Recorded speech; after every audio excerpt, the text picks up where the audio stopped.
అందరికీ నమస్కారం. ముందుగా నూతన సంవత్సర శుభాకాంక్షలు మరియు సంక్రాంతి శుభాకాంక్షలతో మీ అందరికీ తెలియజేస్తున్నాను.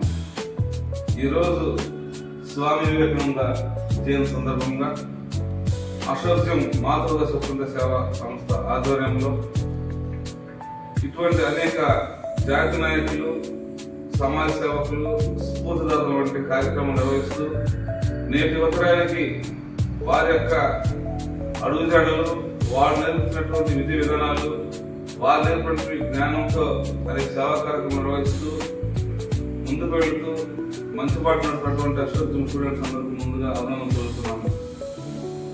ఎందుకంటే నేటి సమాజంలో యువత చాలా పాడవుతున్న సందర్భంలో ఇటువంటి కార్యక్రమాలు, ఇటువంటి స్ఫూర్తిదాతలు తీసుకుని వాళ్ళ యొక్క మనసులను మార్చి మంచి మార్పు నడిపించడానికి ఈ కార్యక్రమం నిర్వహిస్తున్నాం. ముందుగా స్వామి వివేకానంద చిత్రపటానికి పూలమాల సమర్పించి నివాళులు అర్పించవలసిందిగా మాజీ వ్యాయామ క్రీడాకారులు సాయి సింగ్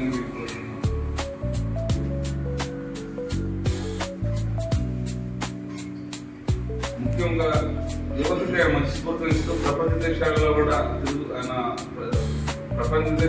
తిరుగుతున్న సమయంలో యువత కోసం, మన భారతదేశం కోసం ఎంతో గొప్పగా చెబుతూ యువత శక్తి జాతీయ శక్తిగా నినాదాన్ని స్వామి వివేకానంద గారు పలు చోట్ల మాట్లాడేవారు. అదే యూత్ను ఉద్దేశించి అదేవిధంగా ఇనుపు గంటల పునరాలు కలిగిన యువత మన భారతదేశానికి ఎంత అవసరమని కూడా ఒక యువతకి సరైన మార్గం నడిపించడం ముఖ్య పాత్ర పోషించిన స్వామి వివేకానంద జయంతి కార్యక్రమాన్ని మీకు నిర్వహించడం చాలా సంతోషంగా ఉంది. ఇటువంటి కార్యక్రమాల్లో పాల్గొని రక్తదాన కార్యక్రమాలు, అనేక సేవా కార్యక్రమాలు పాల్గొంటున్న అశోక్ జిమ్ స్టూడెంట్స్ మరియు golden fitness, Manohar gym, Krishna జిల్లా బాడీ బిల్డింగ్ అసోసియేషన్ ఉన్నటువంటి ప్రతి క్రీడాకారులు కూడా మేము సేవా కార్యక్రమంలో పాల్గొన్నందుకు కూడా మేము అందరూ అభినందిస్తూ ఈ కార్యక్రమంలో పాల్గొని